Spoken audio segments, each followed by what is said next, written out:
Well, so good morning, everyone. It is a pleasure to welcome you to the third 2025 session of our Criticism and the Novel lecture series, Crítica e Romance in Portuguese, okay? Today's guest speaker is Dr. Ivana Perica. That's how I should pronounce your name? With T, Perica. Perica, okay, I'm sorry. I apologize for that. Today's our guest speaker is Dr. Ivana Perica, a postdoctoral researcher at the Leibniz Center for Literary and Cultural Research. Dr. Perica has an impressive record of publications, including the 2024 essay collection, The Political Uses of Literature, Global Perspectives and Theoretical Approaches, 1920-2020, which she co-edited with Benjamin Kohlmann. Well, in today's talk, Dr. Perica will examine the significance and evolving meanings of the term political novel, understood both as a tentative literary genre and as a politically generative cultural form.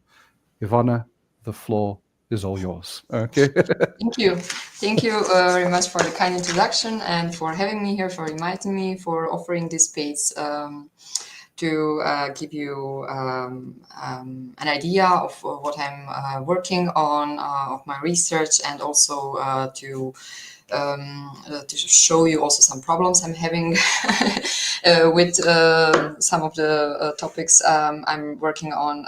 So I'm very much looking forward to the discussion after the talk. As you said, I first have to share my screen. I should not forget that.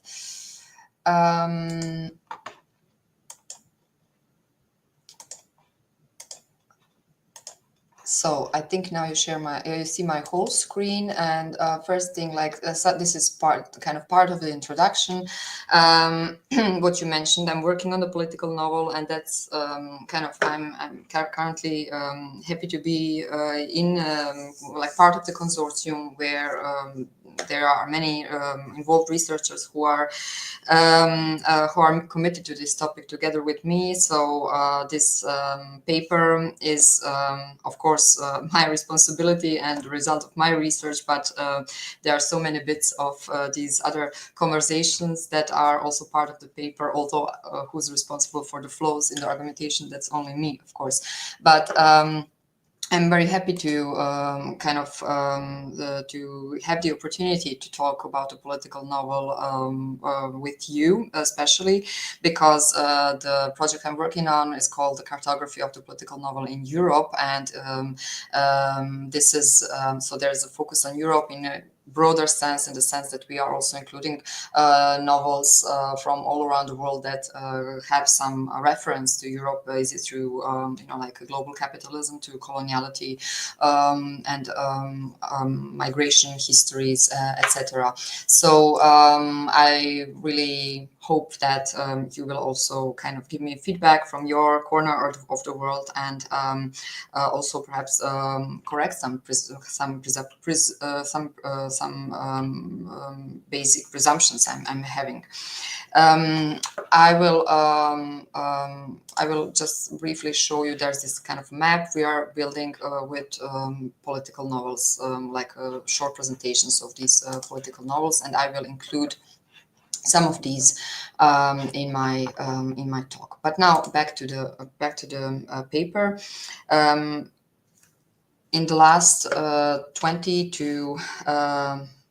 10 to 20 years, let's say, we have seen a revival of political writing that deals with some fairly old, let's say, literary issues such as classism and racism, alongside the emergence of new genres such as eco-fiction and Anthropocene fiction. The financial crisis of 2008 and the revitalization of the global anti-racist movement around 2020, perhaps, have not only triggered a refocusing of literature on previously underrepresented topics, they are also linked to a structural shift in the literary field that is changing the way fiction relates to society and ultimately to political action. Although literary production repeats and in certain aspects even recycles forms of writing and intervening in the social fabric and the general political discourse, critical reflection remains surprisingly ignorant of the related debates that took place a century ago, but reverberate in this new wave of literary politicization. Oh, sorry, excuse me. I have to make a short break. We have, this thing against the sun, which is automatically falling down at a certain moment. Just a second.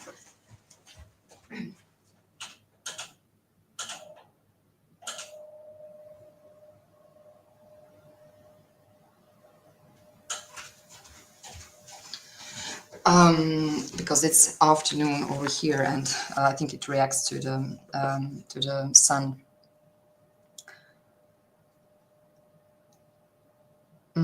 So I said that like contemporary critical reflection remains somewhat ignorant of debates that took place a century ago, but that do reverberate in this new wave of politicized literary writing.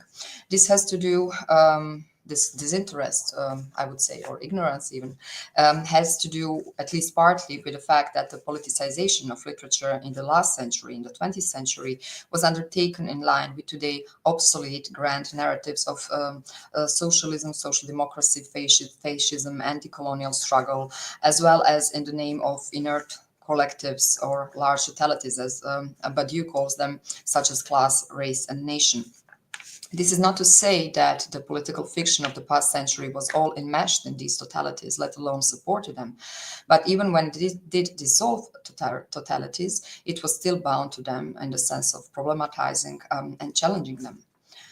I argue today that critical assessment of contemporary political fiction should communicate more with 20th century legacies. I'm not suggesting a kitschy derivation of slogans from, let's say, interwar political literature or a recycling of the 1960s or 70s.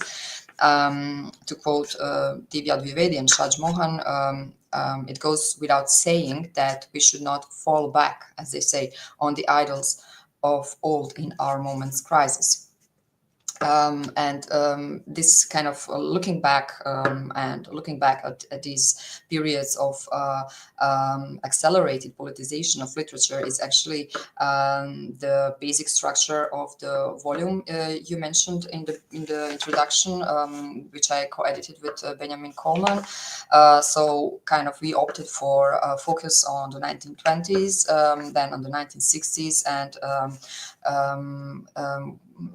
we connected that with the political uses of literature today. And there's another book that is coming out in Bloomsbury now, in September or October, where I decided to keep that structure, although it is the theoretical and, as I call it, revolutionary stalemate of the present that I'm taking a kind of as a starting point, and then I'm looking back at the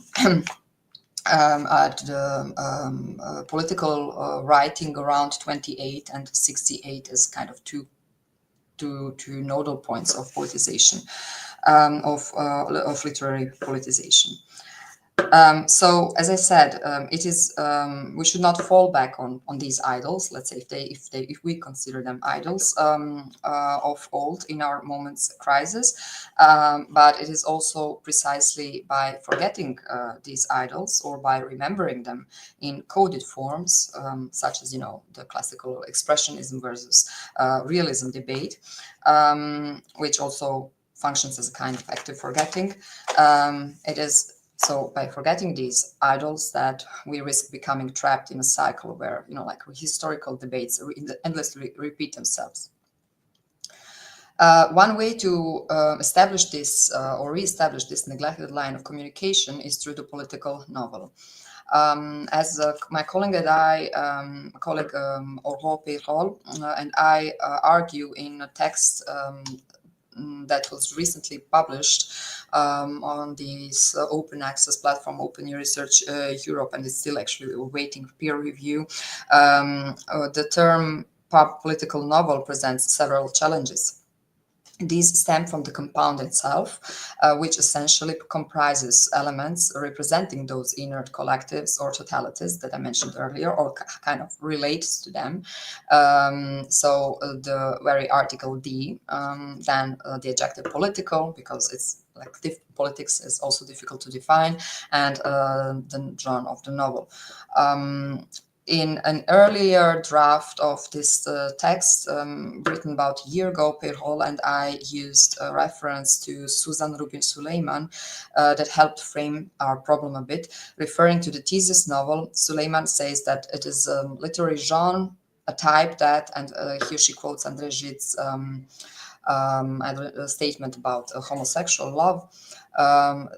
So the thesis novel is a literary genre, a type that does not dare to speak its name, as she says, or it is a genre that must not be named. Now, instead of revisiting, as we did at the time, varying academic and national philological contexts, or engaging with the notion of truth as it emerges across different reading communities, I now take a different approach. I borrow from Franco Moretti's Atlas of the European Novel, specifically a paragraph in which he discusses narrative markets. In my adaptation, I substitute narrative markets with the political novel. And I mean, we can call this palimpsestic writing. This is what I heard in your conversation about with Elohe Hashemi. I think the term comes from Said. So, as I said, Franco Moretti's Atlas of the European Novel. I simply kind of rephrased his one part of the chapter in the Atlas of the European Novel. So the political novel. For a long time, this was called the tendency novel, thesis novel, committed novel. Today, one is inclined to say evasively the politics of literature, meaning something profoundly different. Although research into the politics of literature is no longer such a young field, it has so far only touched on the political novel, let alone undertaken a systemic reflection on the political novel as a genre. This is probably due to the rather diplomatic relationship between political theorists and literary scholars, which means that a proper discussion has yet to take place. It is part of the Caponeo's ambition, and Caponeo's our project, to build a bridge between these two areas of research, with the history of politics on one side of the river and the history of literary forms on the other. The political novel is to stand in the middle of this river as the central pillar of a bridge built between the two. This is to say that the difficulty in defining the political novel also stems from the academic discipline ostensibly responsible for it, namely literary studies. And traditionally, we know that engaging with political novel and political matters has not been central to the field's core concerns. Now, it may seem odd to claim that literary studies are out of touch with the political novel today, when various forms of politically motivated fiction are thriving, and literary studies feel invited to bridge the gap between literary production and scholarly research. So I think that this kind of contradiction calls for clarification, and I need to clarify that. First, the 20th century discourse on the politics of literature and even on the political novel, which is a term quite often used in the Anglophone world, has in the beginning been focused on politics that literature signifies or symbolizes in its specific aesthetic realm, and rarely on politics in the inherited sense of the term. So when I try to kind of sum up what I mean, like with politics in this inherited or traditional sense of the term, I often refer to one quote or one description from that Martin van Delden and Yvonne Crenier's book Gunshots at the Fiesta, because they succinctly describe, that politics in this inherited sense of the term has something to do with the use of power in society, with conflicts, their resolutions, with resource mobilization, with it is often formulated or thought of or articulated in dualistic, mutually exclusive moral options. So one is against this or that, for this or that, etc. And I also want to kind of highlight it when I'm speaking of the of this of the standing of political novels in the 21st century. I'm perhaps less concerned with literary writing itself, but at least now in this part of the paper, with the discourse that surrounds or that kind of accompanies literary writing, and this is both scholarly discourse as kind of regular everyday criticism. So I will give you a few examples, which are rather basic examples, but I think they kind of speak to my argument. There was a radio conversation about a collection published in German and titled Class and Struggle. And the co-editor, Christian Ballon, who is himself literary author, replied to the question whether this volume waves the red flag. Of course, the journalist asked or referred to the long prehistory of class struggles. So co-editor Christian Ballon quickly corrected possible alliance with kind of historical class struggles by saying, I quote, "The red flag is not waved in the form of agitation, but in the form of a narrative," end of quote. He also said that the volume intervenes in ongoing public conversations about justice, but it does so only by literary means. What may sound like an isolated example is indeed a symptom, in my opinion, of a literary discourse, or more precisely of a pressure for literature and its interlocutors to wear a suit in which fiction would not be mistaken for other forms of speech, such as propaganda, which, as we know, is a derogatory name for literature with political ambitions but without proper literary value. Another example from recent literary life in Germany is the controversy about Adania Schible's novel Minor Detail. This novel has caused much controversy in the German literary public. The novel is written by a Palestinian author and deals with history of, or like it touches upon the history of Nakba. So there was kind of controversy even before the Hamas attack in October 2023.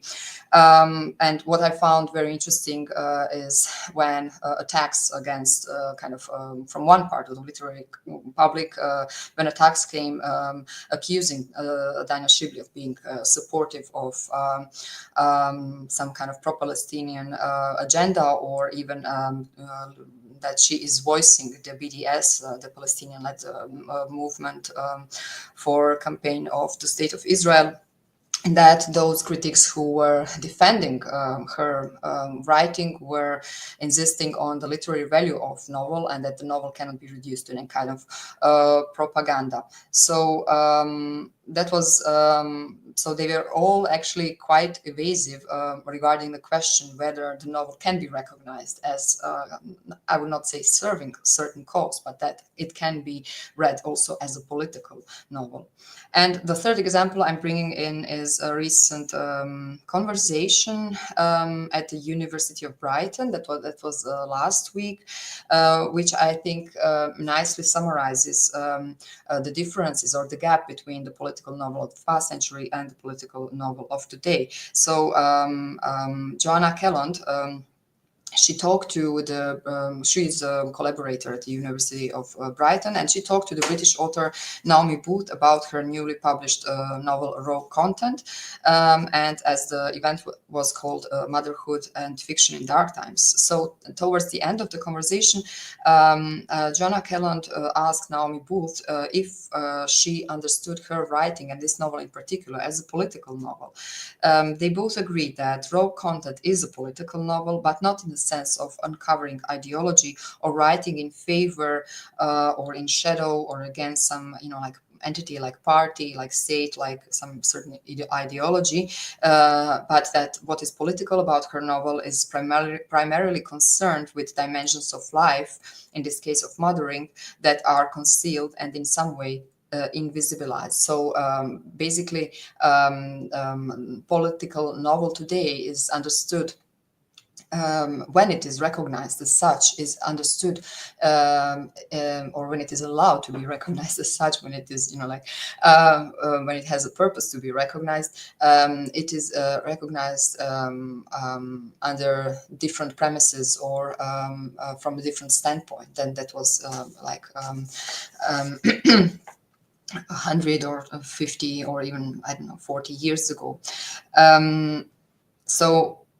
My suggestion would be to say that, and I now follows the kind of formulation or a definition, that if the 20th century gave rise to a new genre of novel, namely the political novel, then the 21st century gave rise to the politics of literature.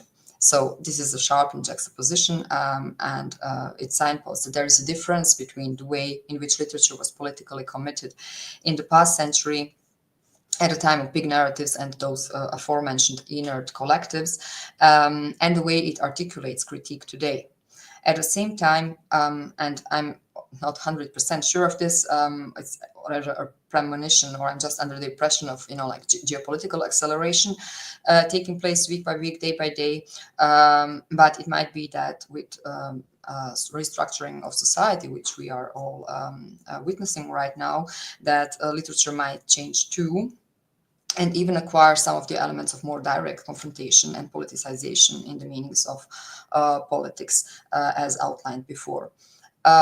But literature always writes with a certain, or comes to being with certain delay, so we should not expect it like right away, I guess. So in a nutshell, even if the literary debates today keep using the term political novel, I argue that the balances of this term are bound to an idea of the politics of literature, and I will clarify right away what, or as I move forward through my argument, what the politics of literature actually is. So this term, politics of literature, arose in the wake of Jacques Rancière's recalibration of the social commitment of writing, and it keeps its loyalty to the idea of an autonomy of literature. This means that when we say that there is something political about literary writing and that literature is some way political, it is so not as a purveyor of ideas and ideologies designed outside of the literary realm, but that means that literature is political as literature. This outset is, in my opinion, as unproblematic as it is obvious that we discover the political in works that are always already recognized as literary works. However, the answers to the question, what is literature, are historically, geographically, culturally variable, and today the exact nature of the autonomy of literature is again a matter of a reinvigorated debate.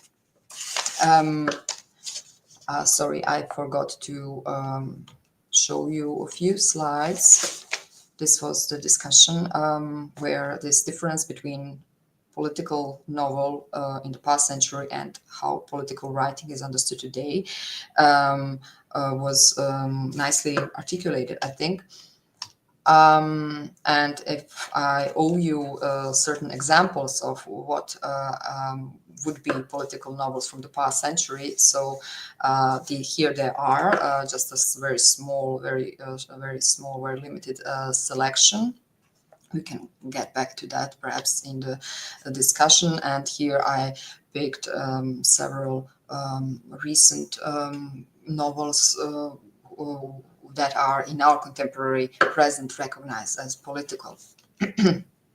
So coming back to the debate about the autonomy of literary writing and especially of the literary field, I said there was a reinvigorated debate, and that it is not self-understood anymore, that there is something like autonomy of literature, or like the idea of autonomy is rapidly changing.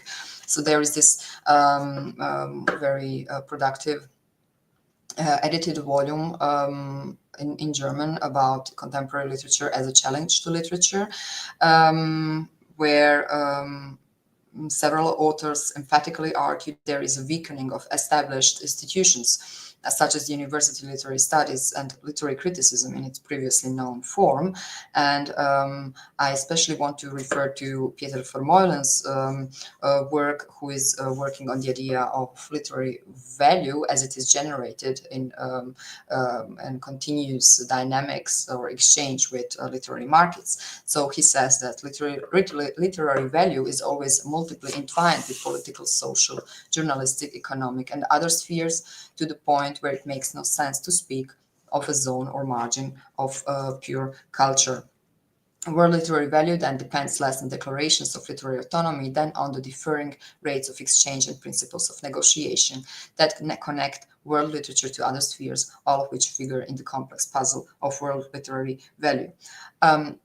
Vermeulen also explicates this against the horizon of literary markets in North America and Europe, where, as he says, the division between elite and commercial production is disappearing, and where the very nature of the contemporary publishing industry makes claims to an authenticity defined by separation from the market a near impossibility. And interesting thing is that he adds in the global south, and notably in India, the two spheres tend to remain relatively more separate. And this is what I told that, like there are certain basic assumptions underlying my paper too that probably must be corrected when viewed from a different corner of the world.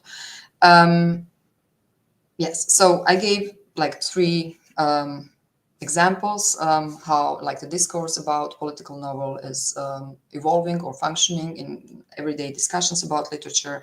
I gave this kind of input concerning theoretical reflection on the autonomy of literary writing, and also how that literary value is generated more and more in according to the dynamics of the book market and market in general. And now I want to come back to to the exact purpose of contrasting the legacy of the 20th century political novel with contemporary political writing. And I want to highlight that when I speak of, or when I argue for a more intense conversation between these centuries, let's say, this is not to play off some sequels or case examples of historical or locally specific politicization of literature as more or less worthy than other. Rather, it is the politicization of the present production that invites us to rethink the exact relationship between politics and fiction, or politics and the novel. So when we talk about politics and literature, we must also talk about politics, not only about autonomous forms or even content that literature is using to express itself, or for whatever reason, but that we must also talk about when we already have this adjective political, or the substantive politics, then we also have to talk politics. Both in terms of prevailing political paradigms that kind of also generate or help to generate literary writing, and in terms of literature's own registering and perhaps even politicizing of the respective social settings. So I guess this is the core message of my talk. And I was happy to find out that in 2023, two Cambridge companions have already ventured this approach. Hadianis and Potter classify political literature in its relation to larger scale political phenomena, such as ideas of liberalism, communism, fascism, suffragism, pacifism, including those involved in Cold War constellations and national liberation movements such as Irish nationalism, Black, Caribbean, and African nationalisms, but also rights movements and activisms such as women's rights, indigenous and environmental rights, etc.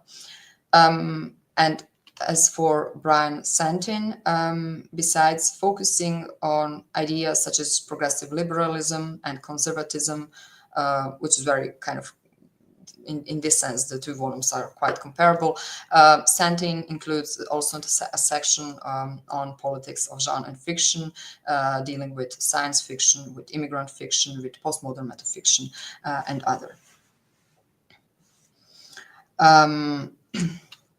I will get one more time to the politics of literature in the contemporary, in our present, but I also wish to explicate in more depth the semantic range of the political novel of the 20th century, as it was reflected in different theoretizations of this, not only like genre, but also phenomenon, social phenomenon. According to Irving Ho, who figures as one of the doyens of this line of theoretical work, the political novel is an aesthetic medium through which, I quote, an attempt is made to incorporate ideology into the stream of sensory impressions of the novel.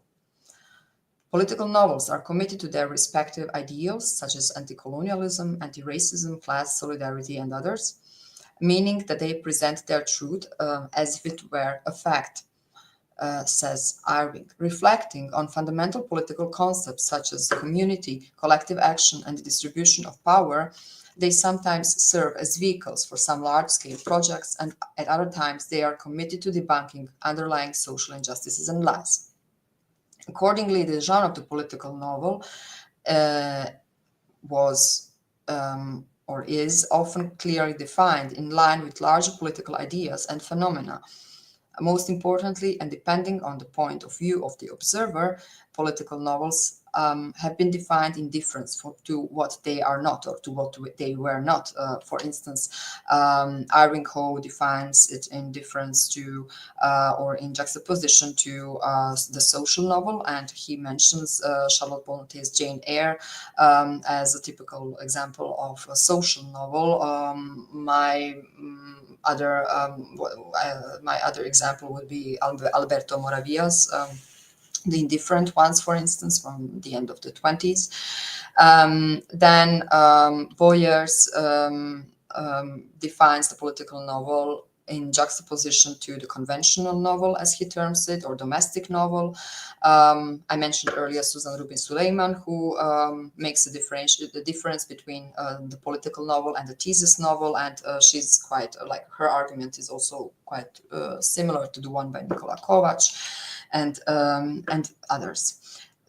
So when we talk about the politics of literature in contrast to this tradition of the political novel, and along with the multitude of connotations associated with the expression the politics of, which we can find in many titles of books and articles and seminars, etc., it becomes nearly impossible to come up with a clear definition that can separate political text from non-political ones, because the contemporary understanding of the politics of literature is very much indebted to an understanding of micropolitics, meaning taking a step away from big politics and looking at the everyday working of the political, which is affecting us in our private life, in private sphere, in the politics of working, as it is called, and etc.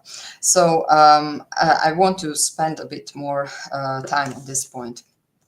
Jacques Rancière's axiomatic claim that the politics of literature differs from the politics of writers and their commitments, and from the way they, as he says, represent social structures or political struggles, is echoed, for instance, in Martin Plotz's study, The Aesthetico-Political. Plot defines our present paradigm as an iteration of the aesthetico-political, which is an Enlightenment concept and principle that sees the aesthetic as a critique of and a counter-project to the theological monopoly, as he says, on political authority and the validity of social norms. On this slide, I added Rancière and Plot at the end, but above I just made a short selection of volumes where you can see that there is no consensus on what is kind of the political or what is political writing. And Stefan Neuhaus and Immanuel Nover, in their introduction, even clearly clearly see the political writing, or they clearly see the difficulty in distinguishing in contemporary literature between political and non-political writing. Coming back to Plot, he maintains that this Enlightenment principle declares that anyone and everyone, whoever wants to, from whatever point of view, can judge and act in aesthetics and politics. The politics of literature voices this basically democratic principle in the sense that literature is declared to have a capacity for action that opposes the regime of politics. Its capacity for action is supported by specific aesthetic means that cannot be expressed or promoted by traditional political means. Whether politics and politicians, activists, movements, civil society, neighborhood individuals, etc., make any use of this aesthetic medium, and whether the aesthetic medium, while preserving its autonomy and creative freedom, makes itself useful for politics, is from this point of view, if not even detrimental for the understanding of the true value of literature, then at least irrelevant. The balances of the politics of literature and the political novel, as we tend to use the term today, both seem not far removed from what Oliver Mahart observes about art. And now I'm adding a point where I'm quite critical about the use of the politics of literature, or this refashioned political novel today, but I will kind of try to balance that out towards the end of my paper, because I want to signal right away that it's not about conscious choices, but it's also about the systemic embedding of literature, which is in liberal democracy significantly different than it was in through different stages of different regimes, historical regimes in the past century. So when Oliver Mahart speaks of a spontaneous ideology of the art world, as he terms it, he also says that art world or art field, especially those claimed to be kind of political, is ultimately not only apolitical but downright anti-political. In the foreword to Conflictual Aesthetics, a collection of essays from 2019, Mahart states the following: art is political, but it is political, we are told, precisely because it is apolitical. The true politics of art lies in its complexity, strangeness, and distance from everyday political practice in the narrowest sense. The less art is explicitly political, the more political it actually is. For this peculiar reason, we do not need explicitly political art. Art and literature that is not explicitly political reveals deep structures of the political community that make us as political subjects what we are: obedient to authority, realpolitik-minded, performance-oriented, risk-averse, lonely, xenophobic, or on the contrary, anarchistic, anti-authoritarian, courageous, lazy, but also adventurous, collectivist, or at least capable of friendship, open-hearted, worldly, etc.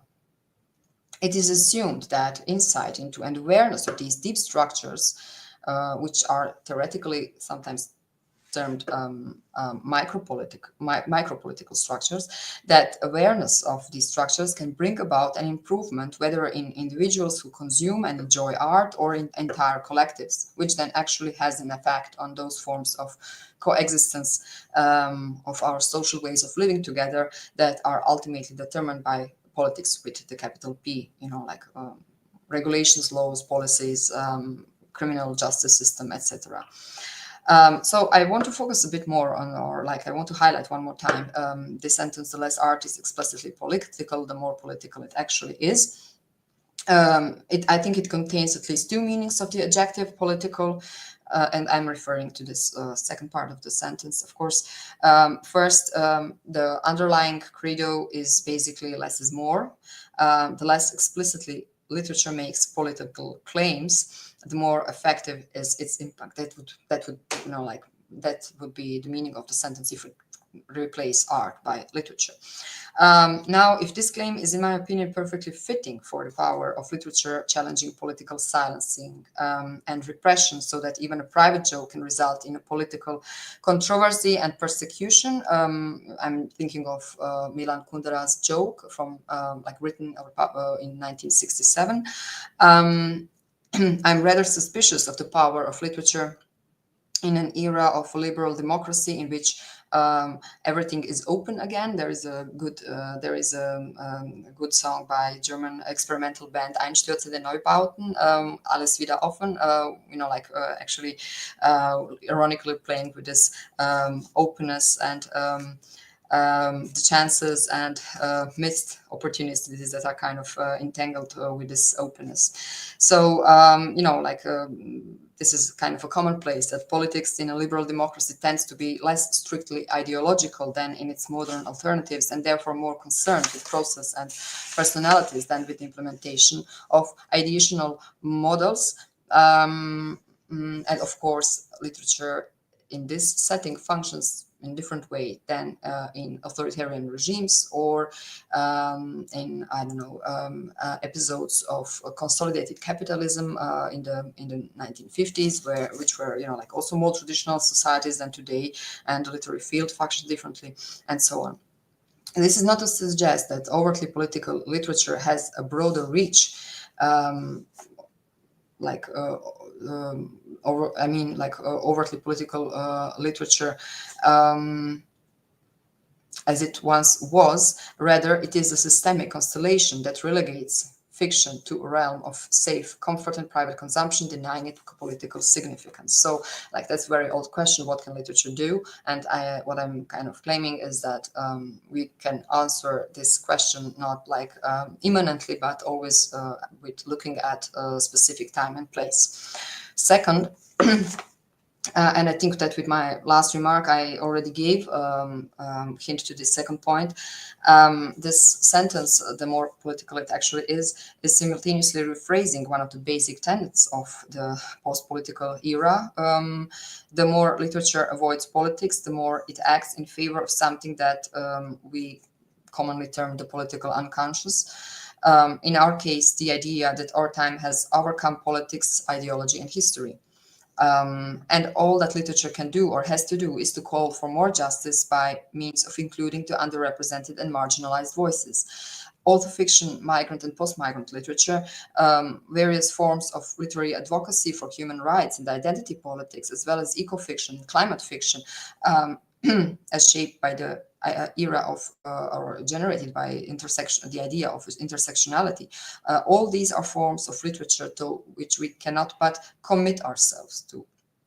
However, what is missing is the idea of system change, which is something that perhaps appears sporadically in contemporary fiction, which is indeed not a matter, as I said, of individual authors' failure or lack of ideas, but should be perhaps rather read as a marker of a time, commonly captured with the term capitalist realism.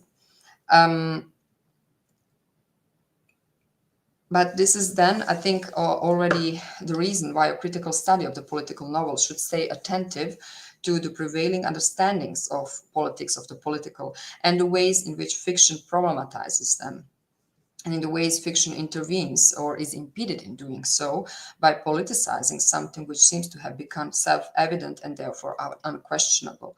Thanks to a variety of different possible takes on the political and how politics is articulated, we can only speak of political novels in the plural. I think differences between individual novels are not only a matter of their isolated literary forms, but are connected with settings, audiences, cultural and other codes, which is why we decided, I mentioned earlier that text by Perhol and me, we decided to see the political novel as a result of a constellation of circumstances which are epistemological, historical, literary, national, political, and linguistic. And this is also kind of a definition of the political novel, which was not invented by Perol and me, but by a group of researchers. So the political novel would be a set of practices through which a novel is coded and decoded as political. It is identified less as a particular genre than as a dynamic process of becoming and transformation that involves the reappropriation, repositioning, and reorganization of different circumstances. So when I ask the question how to read political novels, I'm basically, that's perhaps ironic question or rhetorical question. There's always the question if perhaps every novel can be recognized and accordingly dissected as political. The possibilities of finding grounds for political interpretation are truly infinite, says Irving Howe in 1957.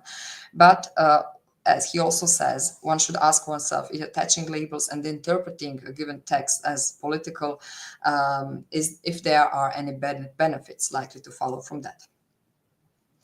Now I'm coming to last part of my my paper. I'm just checking the studio. I hope, yeah, okay, there were no notifications. Now I have to move forward to the last part of the paper. Wait a second.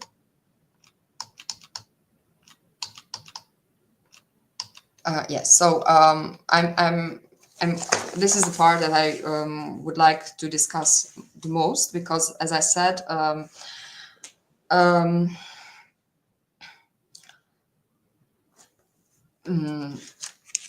and this is not only my my take on the contemporary political novel, but this is also something which has been already kind of registered in different debates in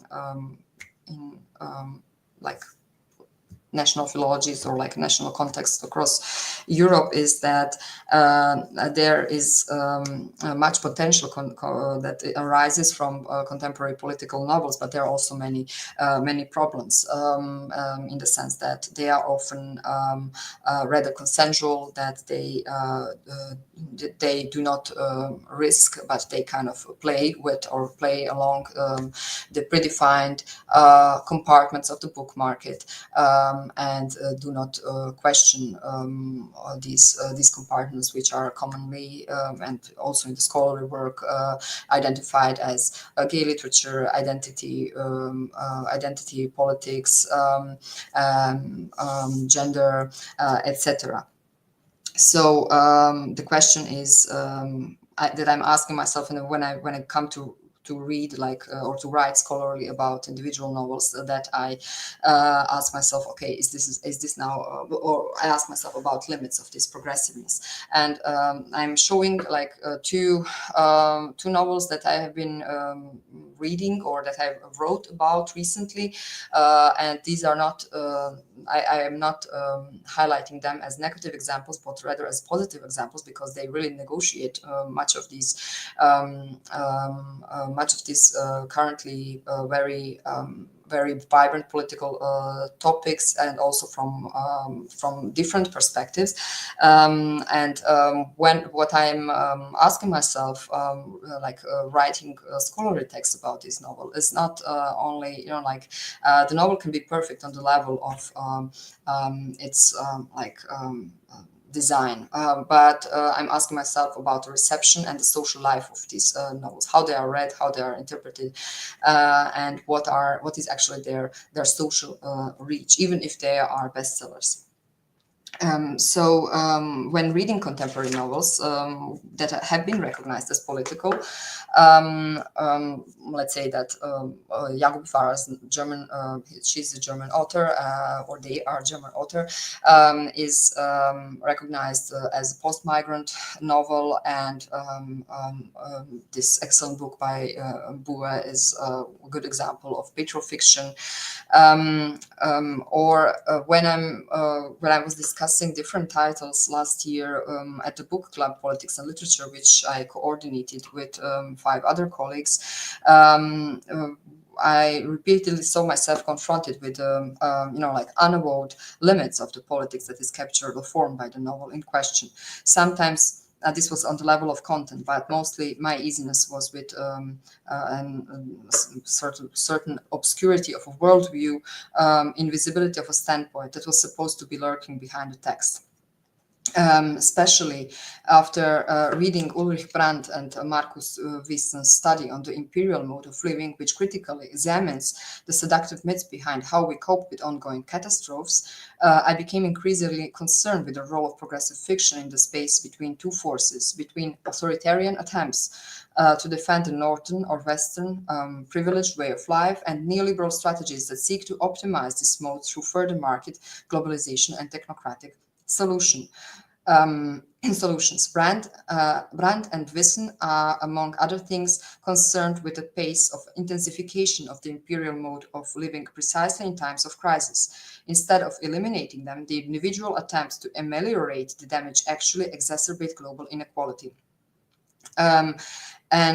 They do not speak about literary writing, but I'm always asking myself, like I'm addressing sociological questions to literature, and although we cannot, like take them as we cannot identify the observations or by Marcus and by Brandt and Wissen one by one, one to one with what is going on in the literary sphere. Still, I think there are there are correspondences. So how they illustrate these growing discrepancies. A vivid example is the shift in food production, they say, which increased its global profile after the global financial crisis. The term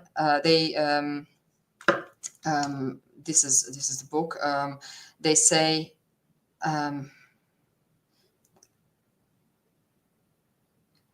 that it would have been vastly more difficult after the deep economic crisis of 2007 to ensure the reproduction of the lower social classes of the global north without the cheap food produced elsewhere at such high cost to humans and nature. The term elsewhere, which is included in this quote, is an important axis of their argument. In the global Northwest, not only the classical exploiters and beneficiaries, the famous 1% of the world's population, but also the exploited, the deprived, and the classed benefit from the reproduction and acceleration of global inequality.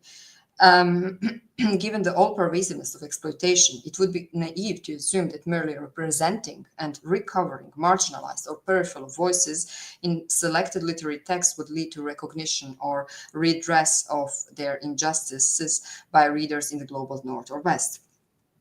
And there's also there are many voices, especially in the Anglophone world, who are criticizing the like a progressive reading list as a way for like this is more or less from the anti-racist or race critical theory, from the anti-racist movement and race critical theory, that like going through a progressive reading list is a chance for white people to learn more about their privilege and to learn how to hide it. So I'm asking myself, like of the real reach, or are the promises we have from progressive literature too big? To bring in some clarity, what I want to talk to you about in the end is another social outset, or like sociological outset. This is Erik Olin Wright's handbook, kind of a handbook called, the title begins with How to be an anti-capitalist in the 21st century. Of course, a disclaimer is redundant, but I'm saying it nonetheless. My intention is not to write a self-help book, or also not to give like methodological advice how to read political novels. And neither is, of course, Erik Olin Wright, author of some kind of political recipes. But what he's interested in is finding a vital connection, as he says, between class interests at the heart of eroded capitalism and other identity interests with emancipatory aspirations. So it's about like building these bridges between also in that sense I was talking about earlier, different corners of the world that are kind of perhaps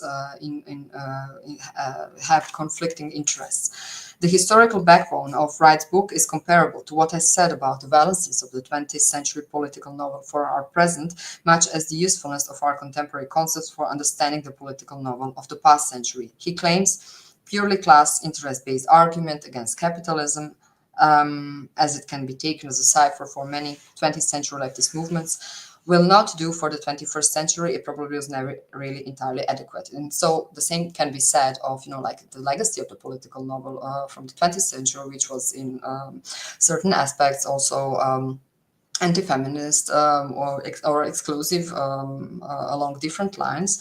But there are things that should be kind of learned or in this mirroring of the two centuries. Published in 2019, Wright's book resonates with the optimism surrounding global civil initiatives encapsulated in the World Social Forum's motto from 2001 onward, another world is possible. In the early 2000s, this belief appeared to consign Margaret Thatcher's infamous dictum, "There is no alternative," to the dustbin of history. Yet we know that predatory capitalism does not yield to persuasion, and that confronting it may demand even more radical measures. What literary scholars can take from Wright is the basic claim that anti-capitalism, as he says, is possible not simply as a moral stance toward the harms and injustices in the world in which we live, but as a practical stance toward building an alternative for greater human flourishing.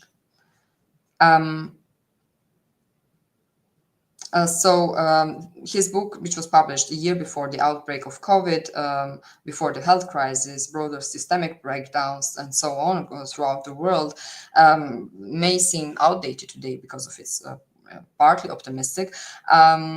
But nevertheless, I would like to present his schematic model of anti-capitalist action, and that's also something like I'm kind of proposing for the discussion. Like if we can talk about political novels, starting from his scheme in a similar way that these other two Cambridge companions were classifying political writing.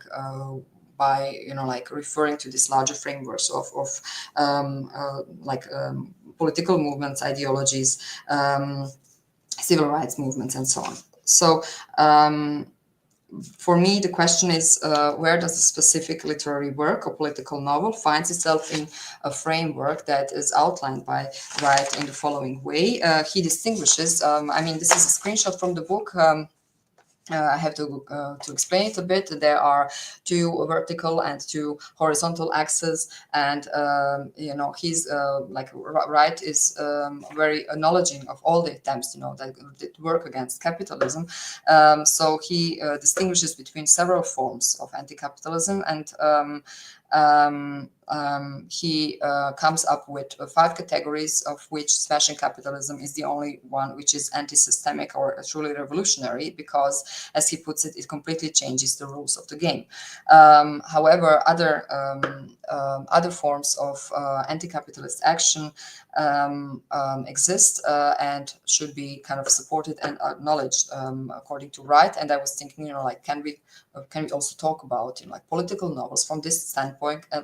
I was finding examples for these other forms of anti-capitalist action. Of course, smashing capitalism is something which only novels from the age of revolution can somehow relate to. And here I have this example to the right, on the right side of the slide. That would be kind of this revolutionary novel written by Fyodor Blatkov. Its original version from 1925. But there are other options and other forms of action to which certain selected novels from the past century can relate to.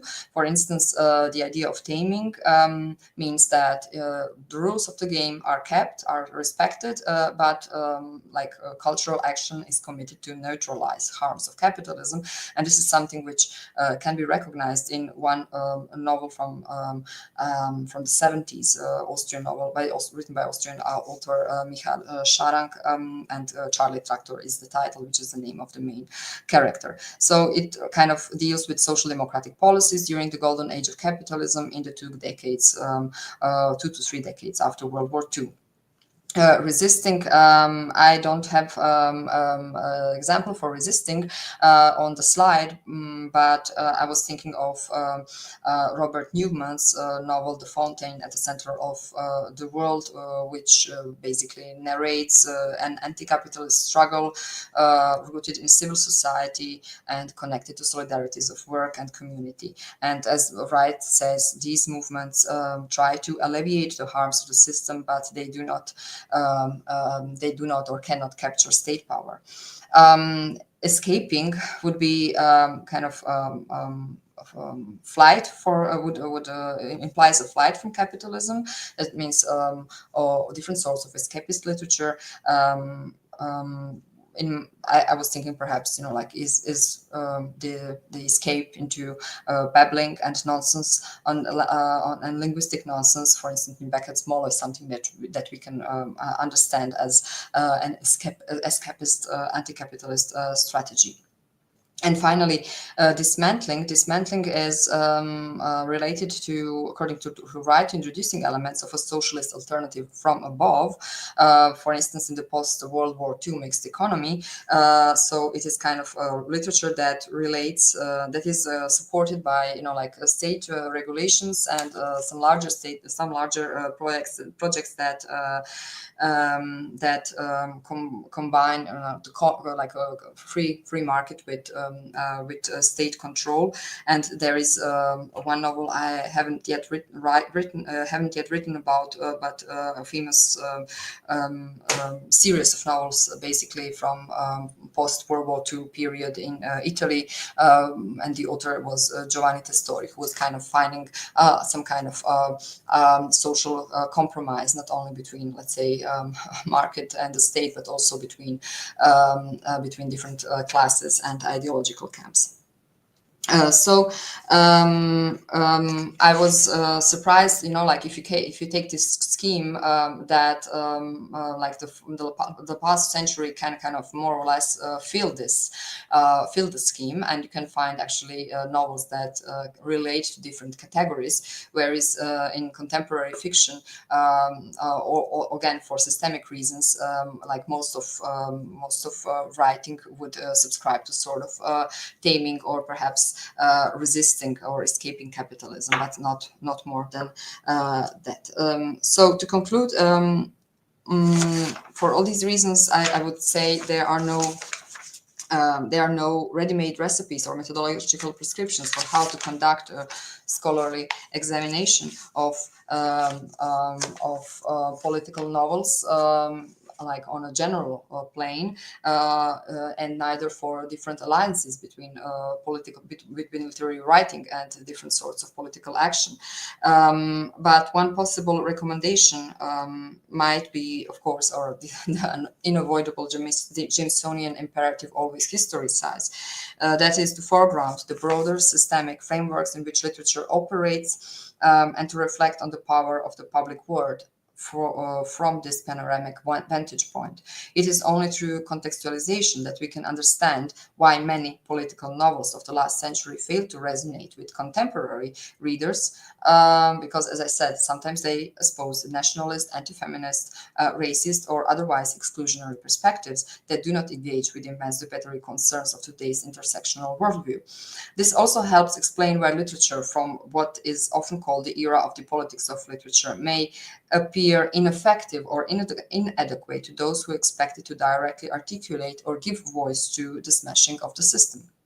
However, instead of severing the connection between then and now, we can engage with a gap that spans these 2 centuries. Asking sociological questions of political fiction is not meant to equip readers or authors with the tools for revolution. Rather, it serves as a basic criterion to distinguish between political action that is merely fashionable and a genuine commitment to improving conditions for human flourishing for most people. Thank you.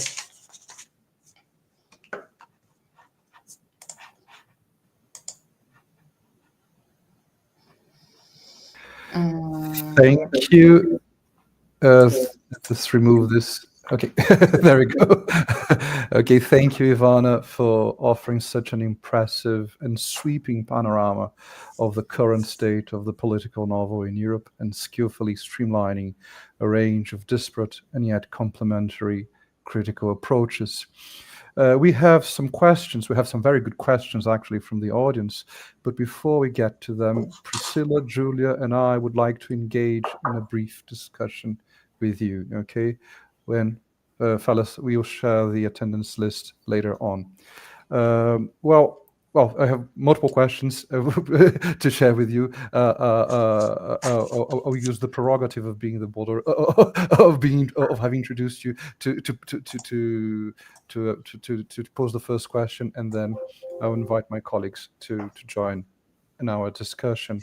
Well, Ivana, scholars and critics often devote an inordinate amount of energy and attention to works that ventriloquize progressive and left-leaning agendas. And yet, as you've noted here and elsewhere, novels have, in various historical junctures, lent themselves for the structuring of conservative or even reactionary discourses. You said that you were struggling with the limits of the association between the novel and progressivism. And as a scholar of contemporary political fiction, how would you assess the role of the novel as a genre in articulating political visions aligned with the right and even the far right, which have gained so much prominence in recent years? Yeah. Well, then it's a good question, and it's something I haven't devoted my time enough to by now. But I was participating in different conversations and learning about like far right writing in different corners, at least of Europe. I don't know like globally, but from what I learned, it is indeed. A phenomenon that cannot be observed or assessed by literary, like by literary means or like the means of literary scholarship exclusively. Of course, we can look at the figures and symbolics and things like that, but it is something which is part of a broader cultural practice. So, and it is also very much depending on the publishing scene in a respective country, meaning that you need big publishers with enough money, with enough capital, which kind of promote that kind of literature. So across Europe, there are different cases. And like one of the most often examples is the science fiction or popular writing or pop like pop culture in some countries of Eastern Europe, such as Poland and in the Russian Federation. So like I'm not an expert. I'm not reading that kind of literature, but I said to myself, I really have to begin because it has something to say, perhaps less about literary writing that is far right and more about the functioning of, as I said, cultural action in the right spectrum. So from what I can tell from, and I must say there are also not many scholars who are, the scholars, like from my experience, like scholars are only beginning this research or only embarking on this in a more serious way. But from what I learned from one conversation is with Mareike Gronig, who is in Bielefeld in Germany, that there is kind of method of, let's say, triggering, like so you use so that far right literature can work with symbols and motives which are quickly recognizable or familiar from other spheres of culture, like clothing or music or things like that. And when they are included in a text that is seemingly perhaps also not very political in any more direct sense, they are quickly recognized as belonging to a certain part of the political spectrum. So it seems that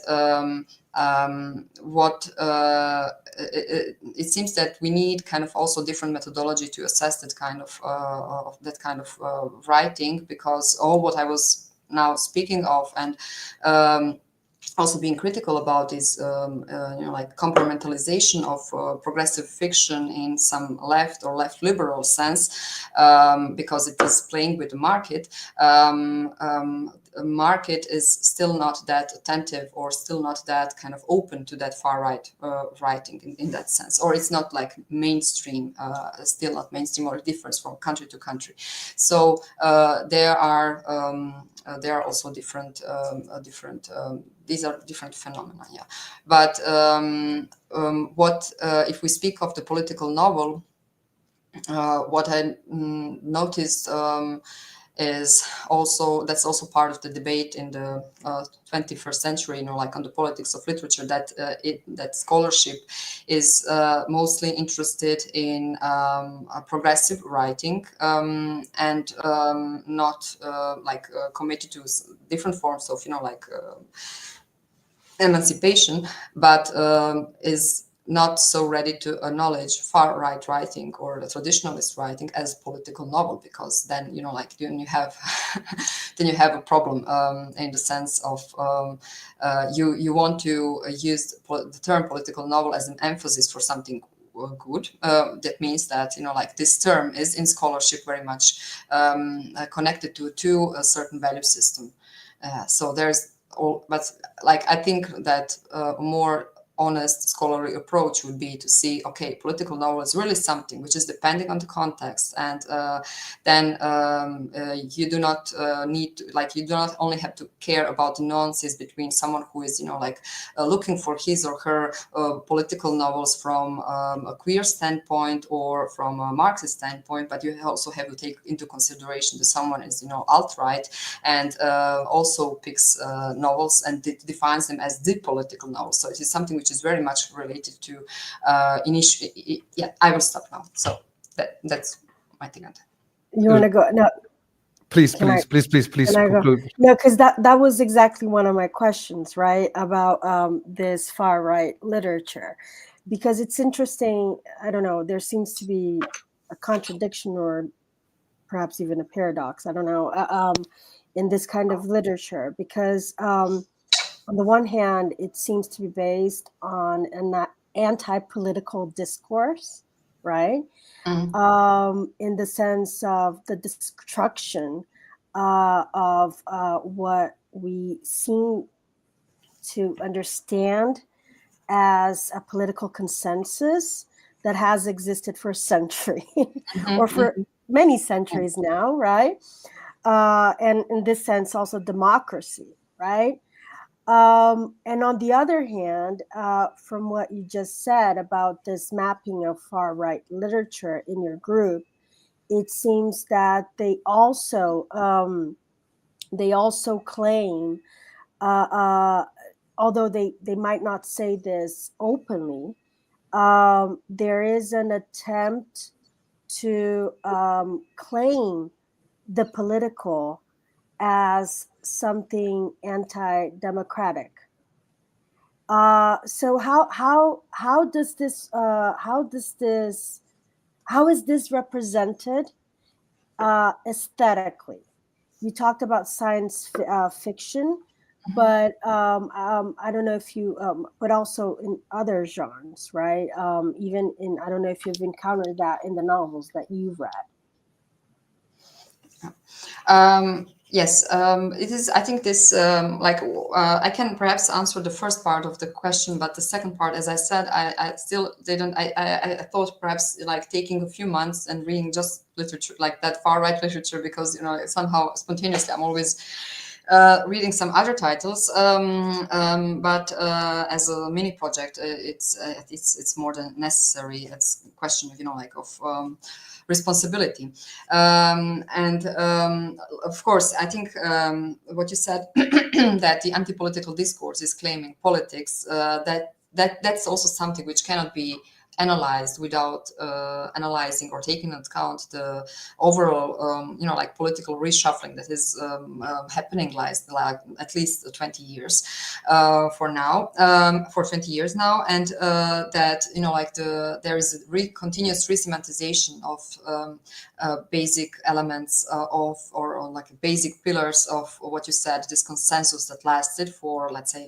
last 30 or last 100 years, and one of the ideas that is being dismantled is, of course, democracy. Like, so that's like a continuous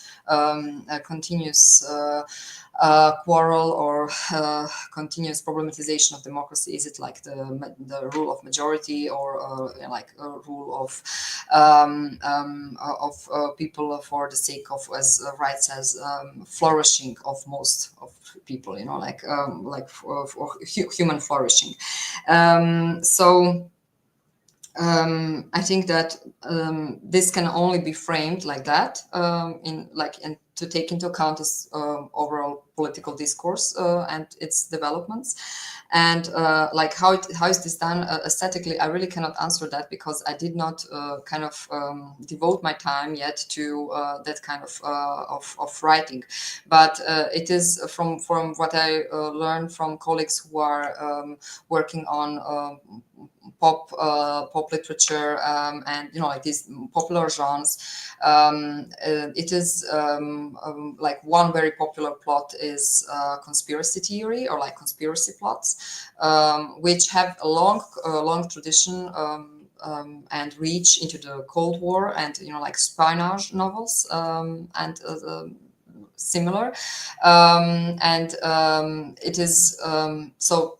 Like conspiracy theory is something which is also very popular in everyday discourse, and it's also very fruitful for writing books. There is an interesting curiosity by a novel Q, written by Italian leftist authors collective, Women Foundation, about Thomas Münzer and the Reformation Wars in the German countries. In 16th century, it has like the whole novel is written as a long conspiracy theory, or like a conspiracy plot. So the reader is kind of following into the steps of some Vatican diplomat, and it seems that it has really great reception among far right circles because of this conspiracy plot, so it doesn't matter that like the intention of the authors collective are not so decisive or so powerful as the power of the conspiracy plot. So that's perhaps one aesthetic moment I know. No, that's really interesting, because I mean, it's from what you're saying, it seemed, and I think this is the general observation as well, how this anti-political discourse is also so present in the far left. And I mean, it's interesting that this has been written by a far left women collective and has been well received in far right groups. Sorry, Thiago, I interrupted you. Thank you, Ivana. Thank you. No, it's actually a sort of rejoinder to what she just said about this, this sort of reconceptualization of a far left novel into a sort of far right one. Is that how would you assess the recent reconceptualization of certain classic or canonical works as far right, or even at least as far right coded texts? I'm thinking of examples as diverse as Pride and Prejudice, Heart of Darkness, and The Lord of the Rings, for instance. Okay, as I understand, Meloni's party has shown a particular obsession with Tolkien's oeuvre, and a right-wing Brazilian pastor and politician, Marcos Feliciano, often quotes from Austen's novels. Okay, how do we assess this reconceptualization of works written centuries ago as far right or even right wing coded texts? I think that actually the answer is rather simple. That and I can repeat what I said, like in the sense that it is a sign of a political ideological restructuring in our present of the whole discourse. And to me, it's even more interesting, like the life of the social life of these novels. So that means that that was also this kind of definition I gave you about the political novel, which is always depending on the whole set of circumstances, and also of is always it's not a stable phenomenon. So something which has been published and received for decades as let's say a domestic novel, or like social novel, or something which is not politically vibrant in any way, is recognized as part of our tradition, or like part of society as it once was, and it should be again. So I guess reinterpretation of these older texts, which are kind of pulled out of the context and resemantized, has to do with kind of looking back at them from contemporary perspective, some kind of a nostalgia for traditional society, like as it was many decades or centuries ago. So it is, it of course, it tells you something, tells you more about the reader than about the novel, but the novel itself, like changes its historical semantics in a way, like, because it receives another layer. Another example would be Orwell's 1984, which is, or Fahrenheit. Fahrenheit, what was the numbers? The novel Fahrenheit 745 or whatever, which are nowadays kind of read from a different, from a kind of far right angle or right angle, and not as critiques of like authoritarian, totalitarian politics. Julia, Priscilla. Yeah. Thank you, Ivana, for your talk. And I would like to make a comment on how your talk specifically is very well integrated with our agenda this year, right, Julia and Thiago, because we just received a scholar talking about Anthropocene and the novel recently, and we're finishing the semester with you, and we're starting the semester with Klieger talking about sovereign fiction, and we're having a talk about What is to be Done by Chernyshevsky. So it's kind of a very political year for us, I guess. And your talk is like maybe the cherry on the top, because you're trying maybe to summarize what these other talks would be dealing with in more specific cases. And it's clear by your talk and by the text you shared with us previously how you struggle actually to define everything, to define political novel, to define what you do as a critic, as a scholar. And so I'm not making you this question, what is political novel, because you were very clear on how it's still hard to come up with a proper definition. After reading your text, I was thinking, well, okay, you are inviting us to read novels politically, right? So there is no anticipated canon to be dealt with. You can choose whatever, and then you can make a reading of it. And my question would be, so what are there a set of procedures and ways of reading that would be a way of reading novels politically? And then I think by the end of your talk, you kind of answer that. That's also not, you don't have a recipe on how to read novels politically. And I mean, you could, if you could expand more on that, we would be happy to hear you. But I think you're also including in your work with literature another element, another factor that's very important, which is the reader in general, not only the specialist, not only the scholar. You mentioned in your talk a book club that you because like you said, the political novel is not like an immanent understanding. It's not the novel that is political in itself. It's more like how we work with it.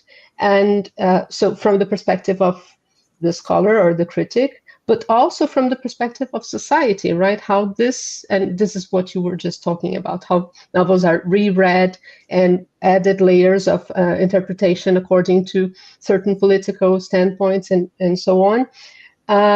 So my question would be more about the book club. How does it work, and how do you do people participate in selecting the titles, and how are you informed by this like general audience, and how does this inform you on what is relevant? I kind of like have the feeling that people are trying to read what they are already expecting to find, you know, that people come with lots of expectations on what should be, how women should be portrayed, or I don't know, indigenous people, several other minorities. And I would believe that this would be a big impact on how maybe the book club works. So that's why I would like to hear you more about that. Thank you for that question, because you are bringing up something which is especially valuable to me, and this is kind of this stepping out of, you know, like inherited ways of dealing with literature. And as you said, yes, there is no imminent way to describe a political novel, and there are always different perspectives. But it is interesting that when you say political novel, I mean, although this concept depends from country to country, from, you know, like language to language, it has different connotations. But when you say political novel, in most of the cases, people have an idea what they mean. Like they have their, you have, when I would ask you, you would have your 5 political novels that kind of were formative to you. And so this is kind of an intuitive concept, which of course then cannot be analyzed by, you know, like by traditional procedures of literary scholarship, but has to take, or not like literary scholarship alone, but has to take into account sociological approaches. And it is to me more than interesting that this discovery of the reader, perhaps you know, like in Brazil and in South America, you have different traditions, because, you know, like of pedagogy of the oppressed, and perhaps there is more tradition that was kind of devoted to the reception of culture in general. But like from European perspective, I don't see that there has been much done after, you know, like this discovery or theoretization of the implicit reader, but it was only one reader, and it was an abstract entity in the, let's say, 1980s.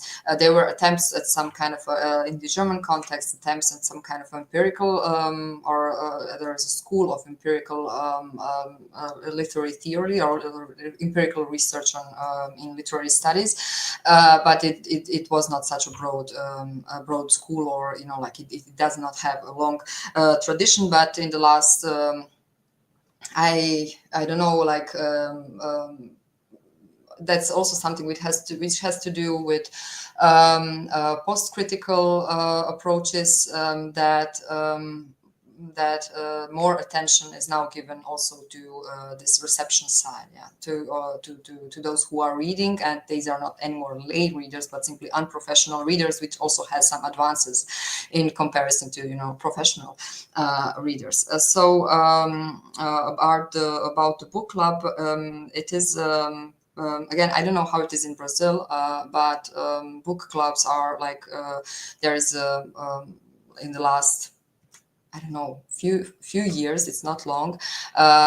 It has to do something with digitalization and the internet, and forcing oneself to read. I think also, like, that's kind of counter kind of a reaction to, you know, like digital media, that people gather more in book clubs, and some of them are exclusively market related. So like the book market or the publishers have recognized that they can kind of learn from reading communities. and then they can make better decisions on what to publish and what not to publish, or which kind of line of publishing should be kind of broadened and which should be kind of cut. But I'm not that much interested in these market dynamics, but more in the social, like civil society, and it is really very broad phenomenon. So you can find different book clubs in Berlin interested in different topics and organized in different ways. What we did is we are now finishing our second year, and in the first year we had like a general diving into political novels which are kind of currently popular or have been awarded books, like Man Booker Prize, won the Man Booker Prize or similar. But this year, from October till now, we have chosen a particular topic, like not about like political novels in general, and then you can bring in what you want, which is kind of important to you. But we had a focus on work and work collectives and how work is represented in literature. And it's also very interesting, like to compare 2 seasons of the book club, how different they were, because the topics were a bit different. Yeah, I could talk for hours about that, because there are many interesting insights, how group works. But then it's something that it completely changes actually your approach to the political novel, because you see that even those people who are, let's say, on the same side in the sense of, I would say, kind of interested in representations of gender, they can get into, people also discuss writing differently in a book club than they do when they are kind of functioning as scholars. When they, like discuss it professionally and unprofessionally, this is non-professional. These are 2 different ways of thinking about the text, and they invest much more of their personal, like expectations and energy into these discussions, and they can get into quarrel as well, or like this really strong discussion with strong feelings about the novel, even if they are kind of in the same compartment of, let's say, gender studies. Of course, yeah. Thank you. Julia, please. Yeah, I have 2, I think perhaps smaller questions. I don't know if the group, I was kind of navigating through Kaplan's website right now and looking, and I'm going to post it in the link. It's an incredible project. Congratulations. It's so interesting and so important, right? I was wondering, I have 2 questions, right? One refers to your talk, in which you claim that many contemporary novels, they, I don't know if you use the word employ or appropriate or adapt literary and aesthetic procedures that from early 20th century political novels, right? Mm-hmm. Can you talk a little bit more about them? What kind of procedures, and how they are appropriated, and perhaps cite some examples. Okay, good. So these procedures, I just have to think of 2 to 3 examples, not to lose them.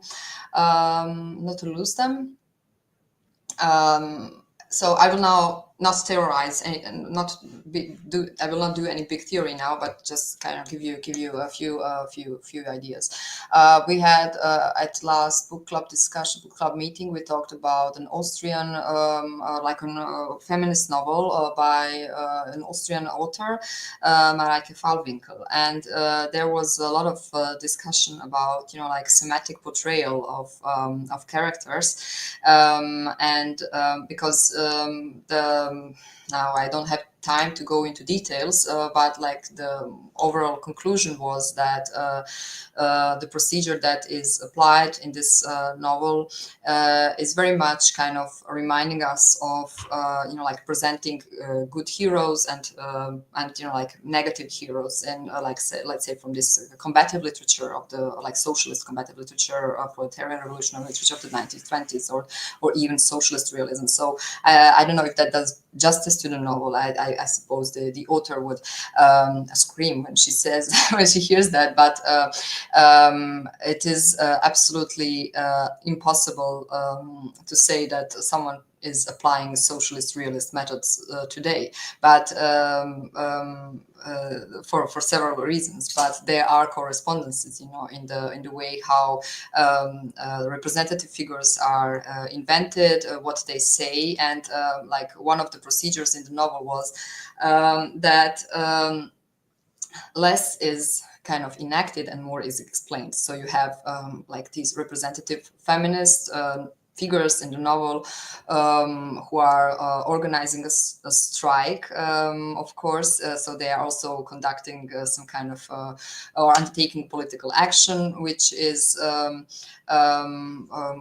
not something which happens very often in novels. And some of the characters are explaining, you know, like the message of the novel to the author, to the readers. So this is some kind of a didactic moment that was recognized in that novel.